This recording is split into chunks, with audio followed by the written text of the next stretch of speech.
It's lovely. That's the first time Zoom's told me that it's live streamed. Yeah, it started doing that like a couple of days ago. Is it to let you know to be careful what you say? Yes, so you can leave if you don't want to. You know that at least it's being broadcast all over the place. Better hurry up and go. I'm out. Unless there's coffee involved, then I'll stay. Coffee involved.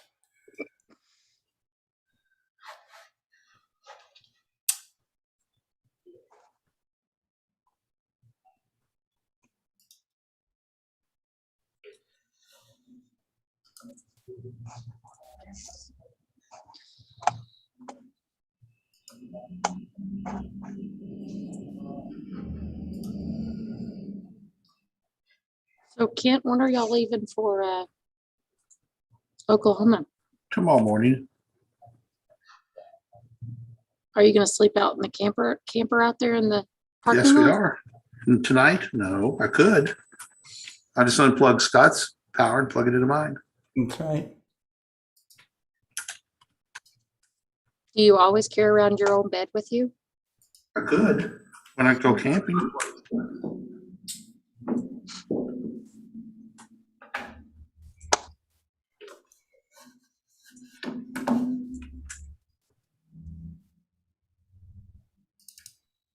Or are you actually just parking it here and then leaving here in the morning? What if it's not here in the morning, Ken? Somebody stole it. Then we'll have a Goldilocks and the Three Bears moment.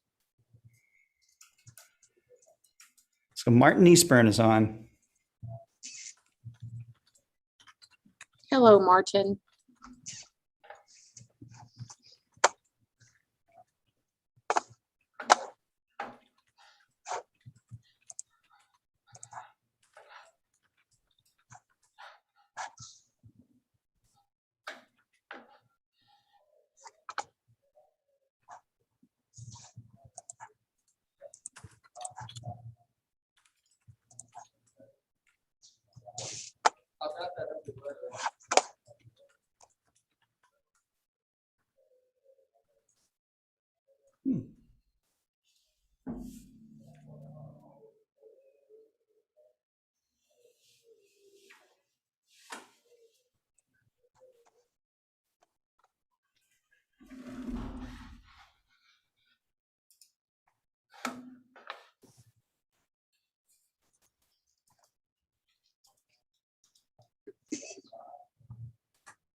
Tyler says he would be very mad if the trailer is gone. Oh, Well, I goodness. would be too, wee bit. Chris Larson says he brought coffee and donuts, or somebody brought coffee and donuts. Oh, oh, he heard and brought coffee and donuts. He'll bring coffee and donuts. Yeah, I do it. Do it. Mm-hmm.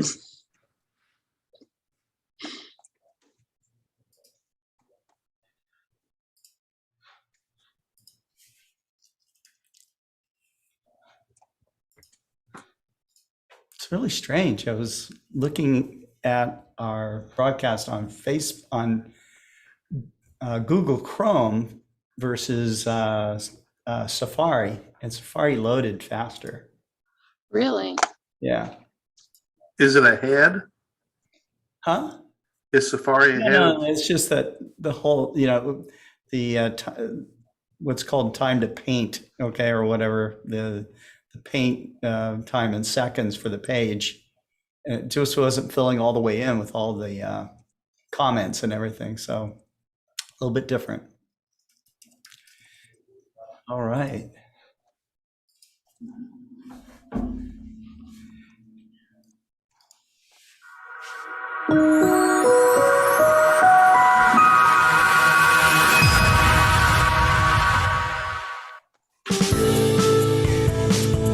What's up for August? Prime time for the Perseids. Jupiter and Saturn at opposition, and why the third moon of the season is kind of special. August brings the best-known meteor shower of the year, the Perseids. This annual meteor shower happens each year as Earth crosses the debris trail of Comet Swift-Tuttle.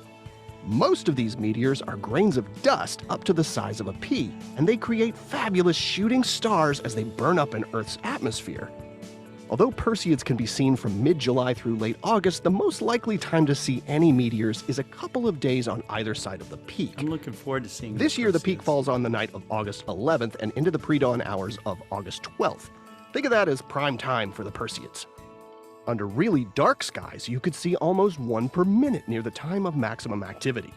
This year's peak night for the Perseids benefits from a moon that sets early in the evening, so it won't interfere with the faint meteors.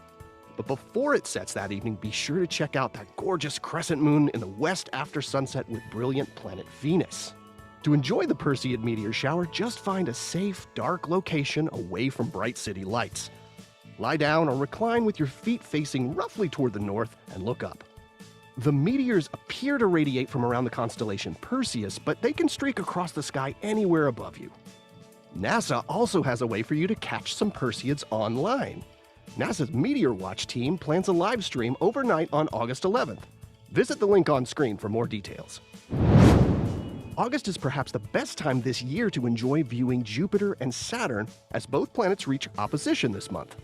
Opposition is the term for when a planet is on the same side of the solar system as Earth and directly opposite from the Sun. It happens each year as Earth loops around in its orbit, passing by the much slower moving gas giant planets. Around this time, the planet is visible from sunset to sunrise and reaches its highest point in the sky around midnight. Opposition is also near the time when Earth is closest to the planet, so this is when the planet tends to look its biggest and brightest. Now, opposition does technically have a precise moment when the Sun, Earth, and the planet line up, but in practice it's better to think of it as a period of time, usually about a month. For Saturn, opposition takes place this year on August 2nd, and for Jupiter, it's August 19th. For the latest close-up views and discoveries from Jupiter, follow NASA's Juno mission with NASA's Solar System Exploration website and social media. As you're enjoying Jupiter and Saturn during August, watch as the increasingly full moon slides beneath the pair of planets over several days from the 19th to the 22nd.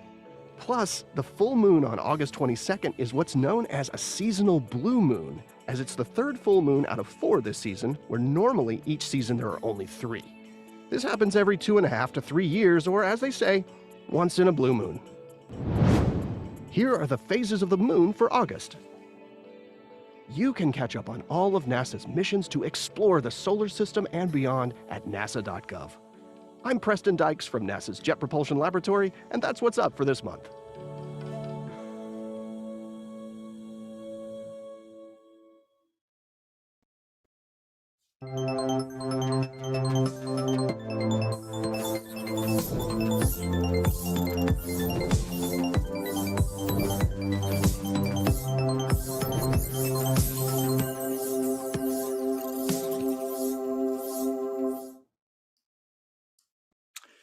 Hello, everybody. This is Scott Roberts with the Explore Alliance and Explore Scientific, and it's Thursday, and so we're looking forward to the weekend coming up, which should be great. And up first this afternoon we have Annie. She's back, which is great, and of course we have Kent with FirstLight Chronicles. Annie is going to show us more about what's going on in the Explore Alliance. Annie, how you doing? I'm doing great. It's good to be back and not dealing with the sick child. That's always, I had somebody ask me, have you been on vacation? I'm like, no, that's not a vacation. Yeah, that's it's a vacation, right? When you're there with a sick child, right? Not a vacation. Definitely not. I wish it would have been a vacation, but it's not. Yeah. No, unfortunately. I know that for sure. You know, anybody that's had kids, you know, their kid gets sick. It's the worst thing in the world. So yeah, it's not fun. It's not fun, but I'm so thankful it was not COVID. So that's a good thing. So, right. But the other thing I wanted to bring out is today is Annie's birthday. Okay. So happy birthday to you. Happy birthday to you. Happy birthday, dear Annie. thank you. Happy birthday to you. I like how Kent was muted the whole time he was singing. I did that on purpose, so Scott could be the leader. Oh, yeah, yeah. I'll sing it for you again. You want me to sing it for you again? Yeah, that's right. I already sang it to her once Happy already birthday. today. Thank you very much. I appreciate it. I am 29 this year. no, I don't ever. No, I'm proud of my age. I actually am proud of my age. I am 43 today, so I'm very proud of Wow. my age. And you know, I wish I had the same wisdom I have now that I did when I was when I was in my 20s, but unfortunately, that doesn't work that way. That's so. what everybody wants. That's why it's called wisdom. Yes, yes. Then you would have never been a young lady, right? Yeah, that's true too. That's very true. So, Mhm. all right. So today, there's two things before I want to talk about before I get to ambassadors. I had some things come up today. I think it was Mike Wiesner. We were working with he had an error on his page, his membership. He tried to log in. We logged into his account. And Mhm. then he clicked membership and it gave him a weird error. And so went back and forth with Micah, our web guy. And he come to find out that even if you have not gone on our website and signed up for membership, there's still a plugin underneath your account. So if you have not gone on to the actual Explorer Alliance page, filled out everything and clicked join, there's not going to be any information underneath that membership plugin on your account. And so I'm going to show you what I mean. Yeah, show us That's what you mean. probably would be better. Yeah. So when I go and log in,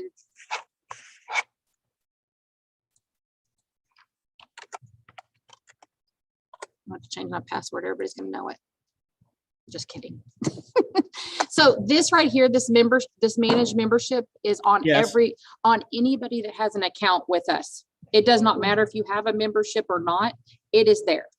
And so I know that's very, very, very confusing. So if you have not gone on to our Explore Scientific page,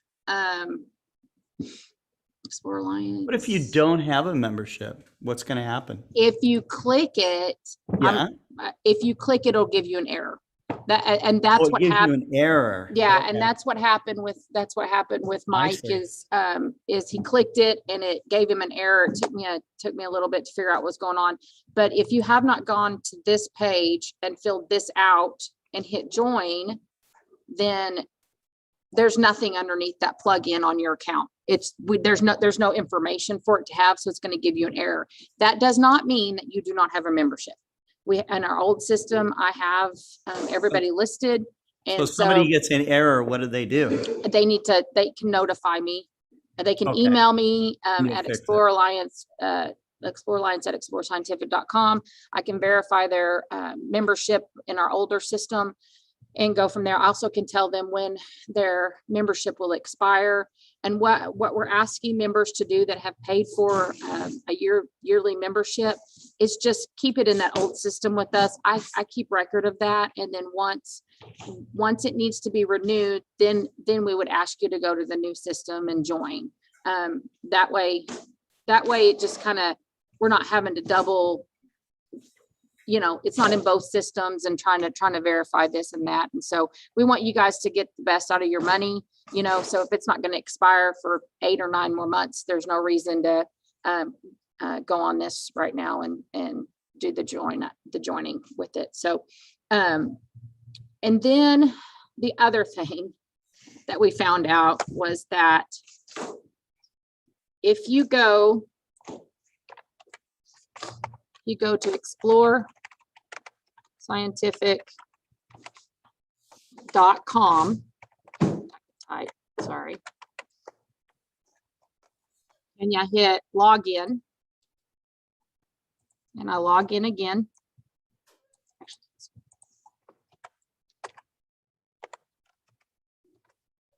And I log in again, and I click manage memberships. Now I should have memberships underneath here, even if they're canceled. It will give you this error page. The reason it does this is because our actual website is Explore Scientific USA.com.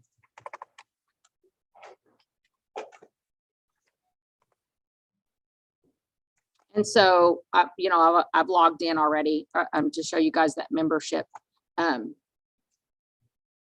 page. So, that's kind of in order to actually get to your membership, you're going to have to make sure you have that USA attached to the end of our website. So that way you can access your membership. Unless you don't have a membership, then you'll just have to contact me and I'll help you out with that. So, but yeah, that's kind of what's going on with the website. There's just some kinks that we're working out, and hopefully we can get that resolved. I just figured that out today, and I don't want anybody to get confused on why they can't access their stuff. But today I wanted to talk about ambassadorship just real fast. I think we've talked about that our ambassador program is not a brand ambassadorship. We do not require our ambassadors to have any type of Explorer Scientific products. It's about education outreach. And so I just wanted to highlight one of our ambassadors. Right now, he is currently working at his star party, actually. The Nebraska Star Party is going on right now. And Mr. John Johnson, I've got to meet him. He's an amazing man. He was raised on a farm and started off with the Newtonian telescope, which grew from there. He became active in the Prairie Astronomy Club and some other clubs. But the main one that he's been extremely active in is the Omaha, Nebraska Omaha Astronomical Society for 25 years. And he played a key role in getting it up and running again. Their membership started to die, and they just didn't see a lot of activity. And so he worked really hard, and now they have nearly 140 members. And today they have right now what's going on this weekend is the Nebraska Star Party. And so it's a huge deal. Beautiful skies. Yep, there it is. Yep. And so August 1st to the 6th, it's going on right now. They have a lot of things going on. It's a great time, a great place to go and view the sky. You don't even have to have a telescope. You can go with the binoculars. It's amazing. It's extremely, I think is it a Bortle 1, Scott? Yes. It's or you could go with your Mark 1 version 1 eyeball. Yeah. To use the phrase Mike Wiesner talks about. Yeah, it's absolutely amazing. And so it's a great opportunity. I actually had a customer recently that I purchased binoculars from me just for this star party. And so I'm eager to reach out to her and see how her weekend went. And so but John Johnson has done an amazing job, and he is a great asset to our organization. And I'm so glad that we have him on board with us. And so that's just you can go through this page and read his bio. You can also see, you can also go back and see all of our other ambassadors that we have on there as well. And so I just wanted to kind of touch point on that today and kind of highlight him. So he's doing a great job, and we appreciate all the outreach and stuff that he's doing to educate others. So. Oh yeah. John Johnson has been, here at Explore Scientific. He comes down every year and talks to us about the Nebraska Star Party, and just kind of gives us, what's going on in amateur astronomy up in his region. So it's always great to have him down here. And John he's a great ambassador, because he just tries to get so many people involved, and he has helped so many people get started. So we know he's out there right now having a great time at the Sandy Hills area. What is it called? I think it's called Merritt Reservoir up there by near the little town of Valentine, Nebraska. But incredibly super dark skies. Maybe some of the darkest skies in North America are at Nebraska Star Party. So good luck to those guys that are there. And if you're watching, have a great stretch here. I guess it concludes, is it tomorrow? Is that right? Yes, yeah, it runs through the 6th tomorrow. Okay. So yeah, Yeah, and I imagine some people will stick through the weekend, maybe even so. yeah. But anyhow, that's wonderful. Yeah. All right, Annie. Well, thank you very much, and again, happy birthday. Thank you very much. Yeah. Yeah, Yeah. appreciate that. Take care.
And we're back. Kent Marts has had a fascination for a while in helping young people get started and interested in science, particularly in astronomy. But since he started work here at Explore Scientific, he's had access to all kinds of STEM and science toys. And so, Kent, why do you think that it's so important that kids, young people, get a science toy? And I started talking after I unmuted myself. So luckily you didn't have to tell me this time. I think it's important for kids to get toys, science toys that foster excitement and curiosity. I think the biggest thing you can build in a kid is curiosity, to just innately learn to be curious and how things work and how things fit together, and and how the world fits together, and how a microscope fits together, how a car fits together, how a bridge fits together. It's all the same thing. It's an interconnectedness, and having access to things like that really help you become mechanical and inquisitive. Dad would bring stuff home and would have me take it apart. I've told that story many times. And it wasn't toys, it'd be radios or some broken thing, and I just take it apart and have a good time with it. I enjoyed that. And we were using jigsaws 5 and 6 years old. Now you might go to jail for using letting your kid use a jigsaw at 5 years old. I can remember cutting a piece with a circular saw by like 7. But aside from a circular saw, what kind of science toys did you have, Kent? Didn't have any science toys. Oh, I did. I had some. My brother was into electronics and stuff, and I started getting into electronics in 9, 10, 11, when I was 9, 10, 11. And we moved to Springdale when I was 11, and there was a Radio Shack, and Andy would go in there and just stand at that whole wall of diodes and capacitors and just pick, he'd decide what he's going to build. And I can remember him building a crystal radio and, using a toilet paper tube and copper wire wrapped around it, and picked up and built his own speaker. And it sounded great. It was amazing.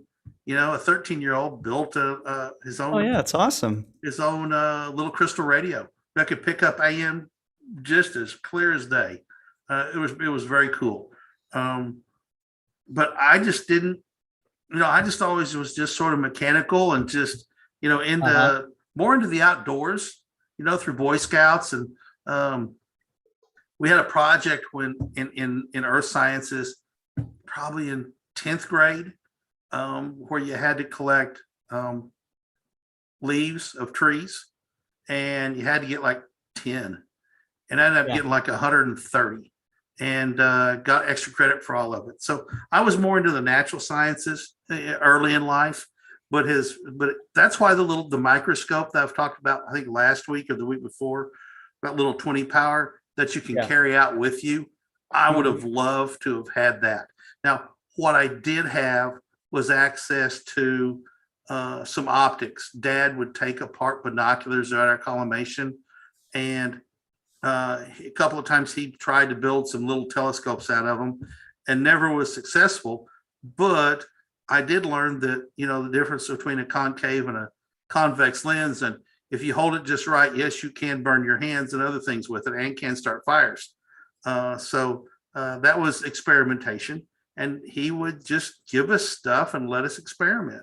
And I think that's where that love of science came from. I It see. was just that ability to just experiment with stuff and understand that having access to stuff is important. Not having access can be very limiting. And it doesn't have to be anything high-end expensive. We had an erector set, and I love playing with erector set stuff. I had one too. We had That's a a chemistry science toy right there. Yeah, exactly. We had a spirograph as a science toy. Yes, I have one of those too. Effectively, it teaches you about fractals in a very strange way. But spirograph. At some point, we had a chemistry set, but we didn't particularly like reading about what chemicals to mix, so we just tried to mix stuff together, and rarely did anything successful happen. However, one of our most successful science projects happened when I was about 12, maybe 13. We noticed in the dictionary that it had the formula for gunpowder. Oh my And God. so in a dictionary, had the formula for gunpowder with the percentages and everything. And Well, you so, can probably find it online right now, I'm sure. well, you can, but I don't think it's in a dictionary anymore. And so we went down to the pharmacy and walked in, and we knew they had sulfur, and walked up, said, "Where's the saltpeter at?" And Mr. McKinney, who became the mayor of Springdale later on, said, "It's over there on that aisle, boys, about halfway down. It's in a bottle." And we bought it. And as we're walking out the store, he said, "Don't blow yourselves up." And he knew exactly what we were making. And we engineered, put together, the first time we lit it off, it was just a gigantic, terrible, smoky whoosh. But we started applying logic and thought, we had pulled some bullets apart and saw it was granular. So we mixed it into a paste, pushed it through a piece of window screen. And as it came through, we cut it off and made little pellets out of it, dried it. And that stuff was whiz bang. We had fun with that for a long time, making our own gunpowder and stuff. So you do that today, you go to jail. And thank goodness I lived in an era where you could blow yourself up a lot easier, because I learned a lot from it. So anyway, that was a long answer to a simple question, I think. Well, it was a story, Yeah. that you can relate to. And my own personal experience is, of course, getting my first telescope, which sits on my desk. I also had a chemistry set, a microscope set. I had an erector set. These were all learning toys and stuff like that. But like you, I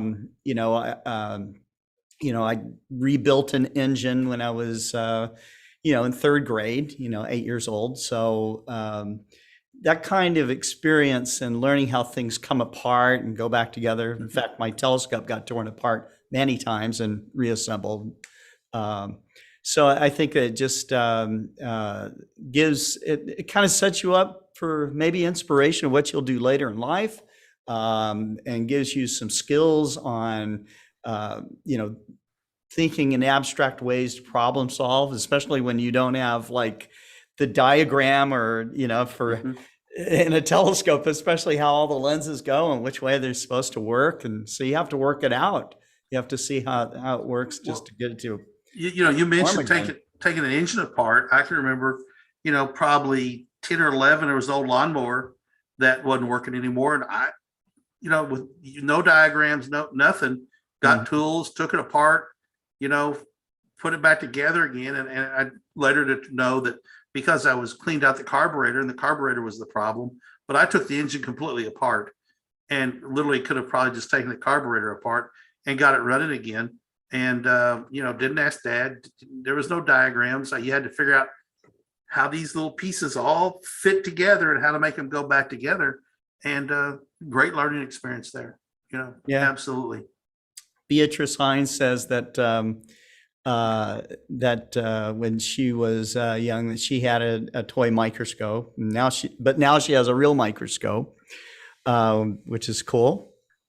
And she says, when I was 8, I also had a dictionary, and I liked very much and learned a lot out of it. So, yeah, I was more fascinated, I think, with encyclopedias. My parents bought a used set of World Book, which was cool, and I just love that. But, the thing is right now is that we kind of have we have science toys today. What's some of the updated science toys that we have, Kent? Okay, so this is some low-end stuff and some more less expensive and more expensive. Starting out with this little thing right here. It's the Explore One Fun Board. All right, so Fun board. And what does that do? It is like a tablet. It's Okay. for ages, I think it says, 3 and up. It has 250 lessons and activities, alphabet and spelling, math, numbers, shapes, beginning drawings, advanced drawings, games like tic-tac-toe. So Oh, wow. it comes with a stylus. It's got a USB charger. And so it's great to play with. You can draw on it. It has an erase button. So, it's a good way, and it's pretty rugged. Great way to. Can you take notes on it? Oh, I'm sure you can take notes on it because you can draw on it. So literally you Yeah. can take notes on it, but it doesn't have a memory though. So it's not like a tablet where you can write a note and then save it. It's just, it runs through, like it says up here, you can see it says Oh, I see. dog, right? And so then you can draw down. You know what I mean? Draw down on the tablet portion. Yeah, it keeps disappearing Yeah, in it's your disappearing. artificial background here. So, they come in different colors, and they're very affordable, $39.99. So very affordable.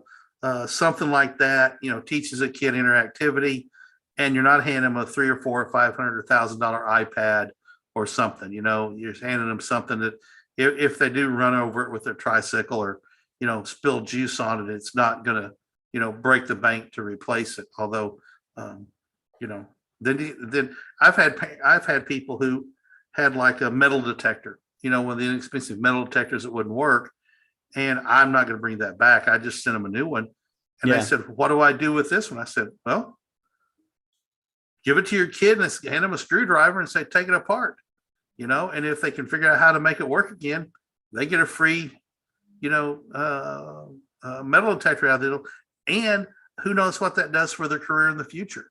And so, it's a great way to utilize something that's broken, just like my dad did. Give it to a kid, let them figure it out. And look, don't sit there and be a helicopter parent and say, no, and do it this way, and take the screwdriver away.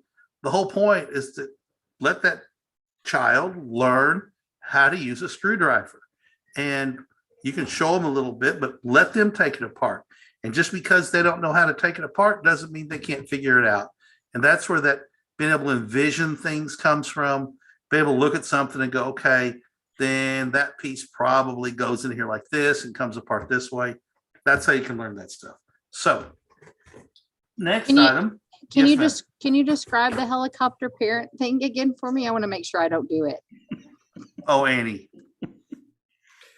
I could probably make a poster with you on it. No, I don't know. I don't know. I cannot believe you just said that. Oh my You're, gosh. you're the helicopter parent of the customer service.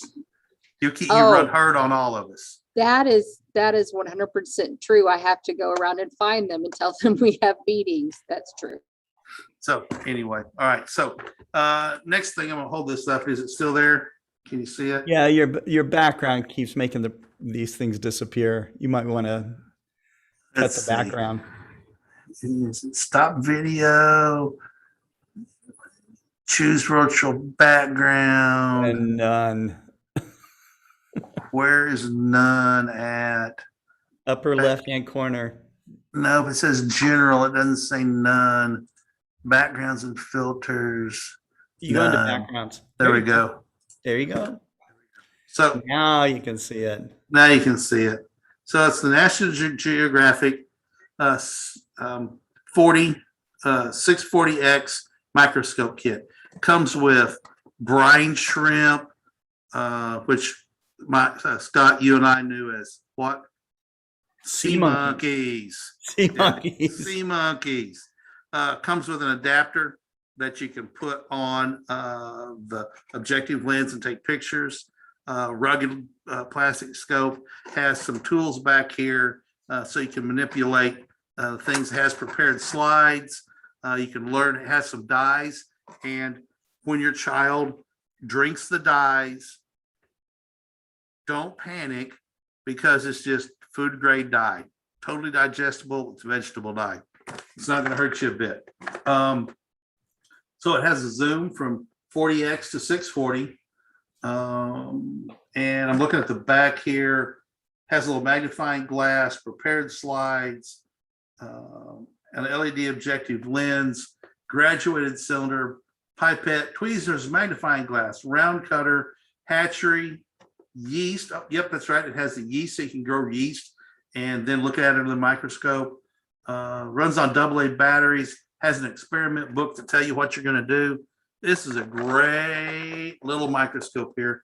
And astoundingly, all that stuff comes at a price of $39.99. So you can grow those brine shrimp and look at them under the microscope at low power, and then make them go to high power and learn how to focus better and how critical focus becomes.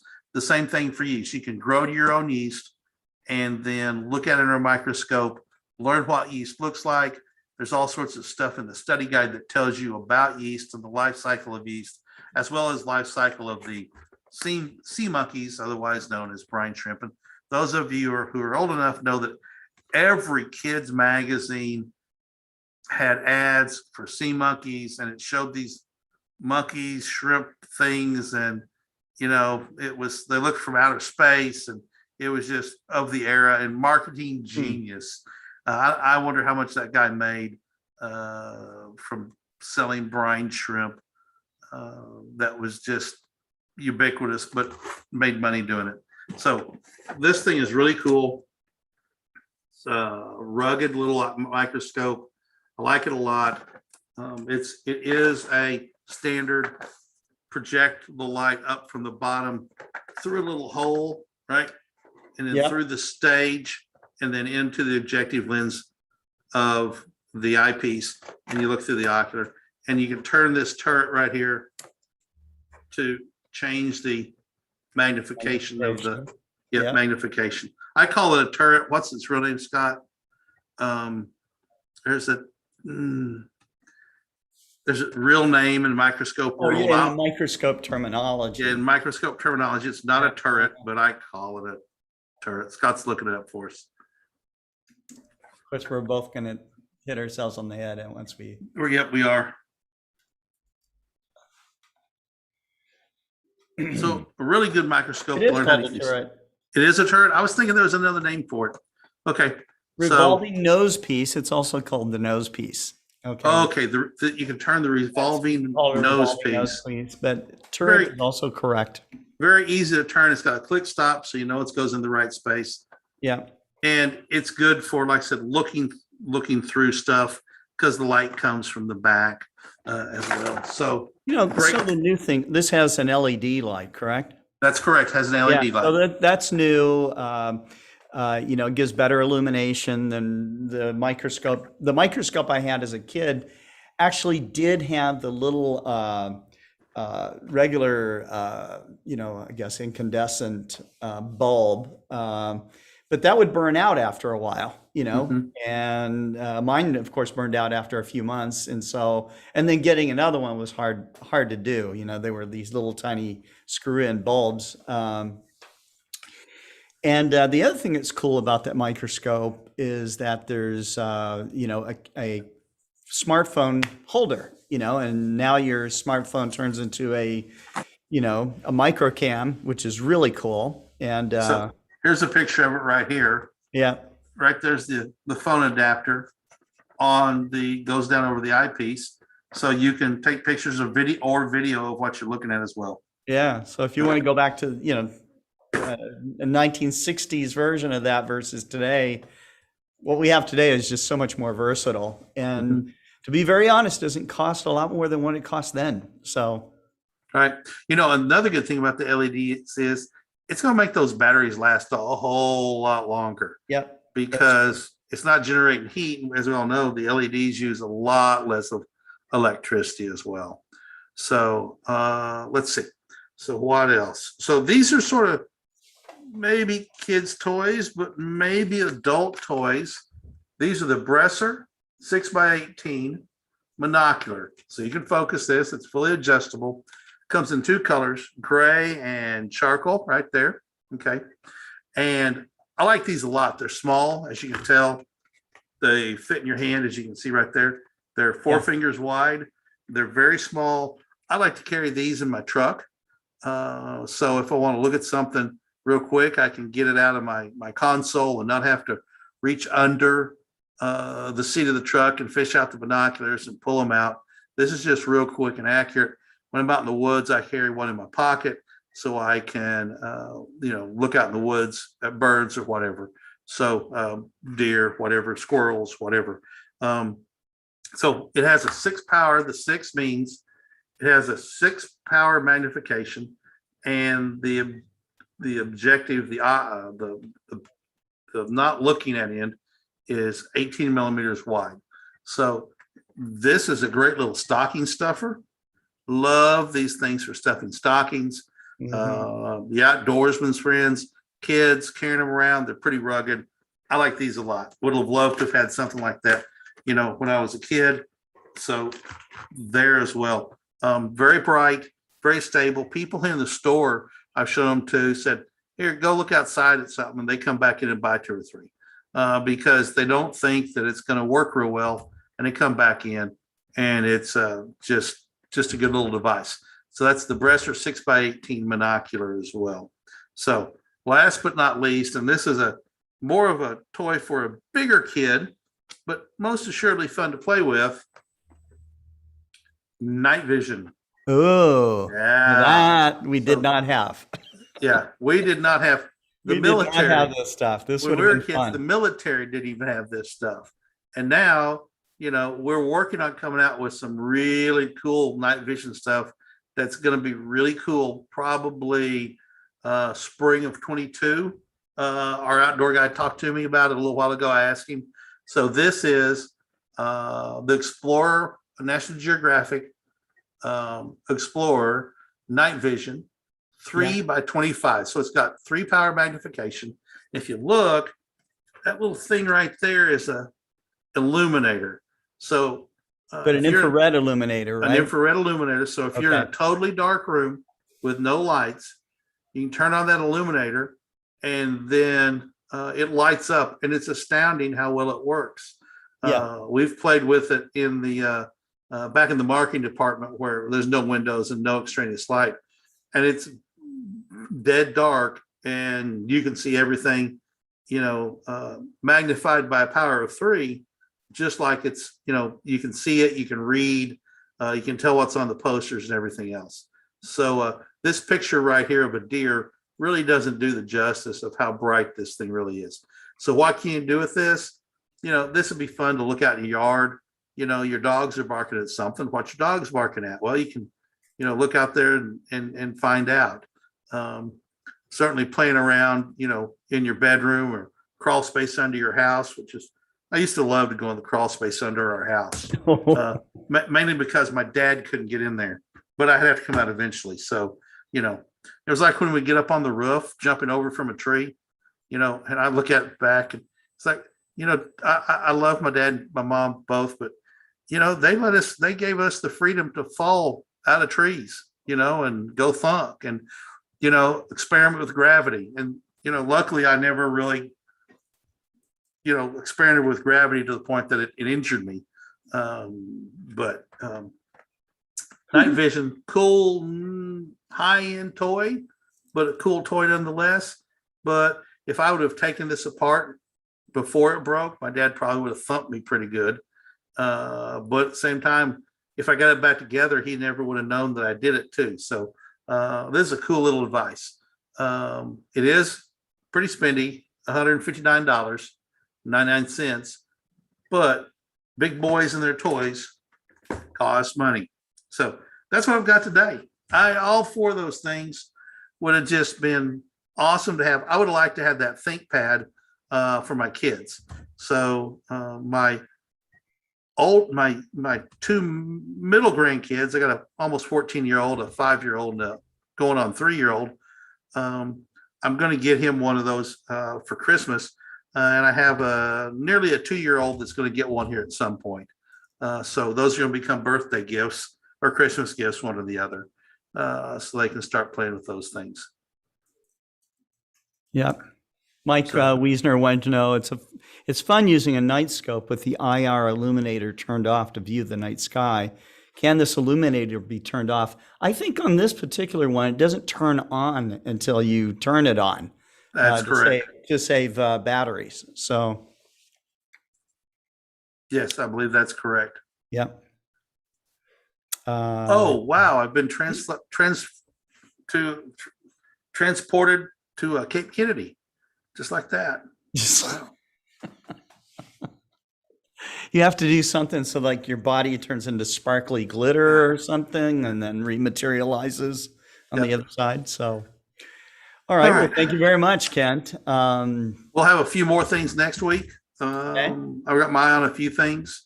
The problem is I've got to pick stuff that's in stock because I hate to talk about stuff that's not in stock or going to be in stock soon. We do have a lot of educational toys and telescopes coming in. I may talk about what's come back into stock on the educational telescope side next week. Okay. Because we've had a couple of shipments, a pretty good shipment of telescopes. A lot of them going to big box retailers and others, but we have access to them too. So I think I may do that and find another cool toy as well. Very cool. All right. Well, Mike, thanks very much. And Annie, again, happy birthday to you. Is there anything else you wanted to add before we sign off tonight? Yeah, don't forget about the Astrophotography Contest. It goes through the August 15th. We only have 10 people that have submitted galaxy photos. So, pretty good odds. Yeah, you have pretty good odds. Yeah. We're only taking 2 photos per entry, so per person. But and then I had something else, but now I can't remember it off the top of my head. Sorry. Okay. That's probably because it's your birthday today and that's all you can think about is going out and partying, right? No. No, I have 4 children. I don't go out and party. No. Oh, you guys can party. Yeah, that's party at home. No. Party Annie. Yeah, when you got 4 kids, it's a party every day. Oh, Yeah. it's something every day. Something every day. So, Yeah, that's great though. That's great. I know you're a great mom, Annie, so. Well, I appreciate that a lot. Thank you. All right. Well, you guys take care. Thank you, Kent. And Yep. thank you to the audience. The Wade Prunty says you need to show off that internal combustion engine. So Maybe we'll get Kent to build one on live on the show. How long does it take? Libby did it in like an hour and a half. An hour, yeah, but that's Libby. Okay. But yeah, I know. It took Tyler and Heath about 3 hours because Yeah. it took them a while. Two guys, two adult men They got it Well, together. versus Well, 11-year-old Libby. Yeah. The people you just listed is the reason why it took 2 or 3 Oh. hours. And we're not talking about 2 or 3 clock hours. We're talking about 4 to 6 total work hours between the two of them. Oh, So really? there was 2 of them working. Yeah. And then they ended the funny part was they got done and they had pieces left over. And it's like, no, you can't do that. You have to figure No, it no. out. Then so they they had didn't build it. They So they didn't had do to it. strip it down and start all over again. Okay, That was- so Libby Yeah. won. Heath and Yeah. Tyler, zero. Oh, Zero. Scott, talk about why we're not doing On the Wings today. Well, cover that. normally we would have our On the Wings program, and we had a nice one pulled all together, but Dan George was unable to make it. So, in deference to him, we will conclude the show next week, or actually not even next week. Guys, next week I'm off, and all of our programming is off until I come back. But if you look at our calendar at Explore Alliance /live, you'll see we're updating the calendar to reflect that time off, and then new programs that we have coming up. On August 25th, we are going to have Linda Spilker from the Jet Propulsion Laboratory and the Voyager spacecraft mission team, not the whole team, but at least with Linda. She'll be talking about the experiences of Voyager. August 25th is the anniversary of the Voyager 2 flyby of Saturn. So Linda's orbit goes straight from the university as an intern. She gets an internship, I believe, from through the university to work at the Jet Propulsion Laboratory. She gets put immediately onto the Voyager team. It was just, luck, I guess, maybe fate. But she works together with Carl Sagan. She meets her future husband, all of this, and so they stick with the Voyager mission till it kind of plateaus a little bit. And then she goes to work on the Cassini mission. She becomes principal scientist for Cassini, having like 200 scientists working under her. As I mentioned before, Linda Spilker is probably one of the most knowledgeable people on the planet of all time to know, about Saturn and, all of its dynamic properties, especially the rings. She's absolutely fascinated with the rings, as we all are. We have, she'll be on, and then she's going to talk about Voyager and kind of its present state of its mission. We've been flying it since the 70s. It is still being listened to. It's still collecting data. Some of the instruments no longer work, but apparently enough of it works for us to continue to get information from it. So very exciting, very historic, and is going to be told by someone who's lived it, so which is really cool. Of course, we have the Global Star Party the following week, which will be the 58th Global Star Party.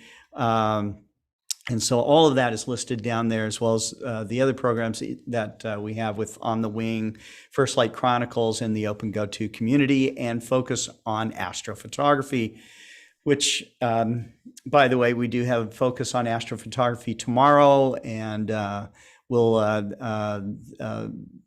be talking about some of the guests that they'll have coming on to the program. So, and I think that's all I got for right now.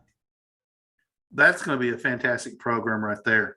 Yes. I mean, the person that's been so deeply involved in all those. Yeah, boy. her whole life, her whole adult life, so. Yeah. right? So it's very cool. And she is very, if you've never heard Linda Spilker talk, she's very engaging, very, very informative, very passionate about what she's doing, you know. And she is, I mean, her level and experience in professional science to, you know, to work with us and to share what her insights and current goings-ons, you know, with you know, our community, I think is wonderful. So we're very grateful. All right, so we will see you guys tomorrow at 4 Central for Focus on Astrophotography. And until that time, take care and enjoy. Bye-bye.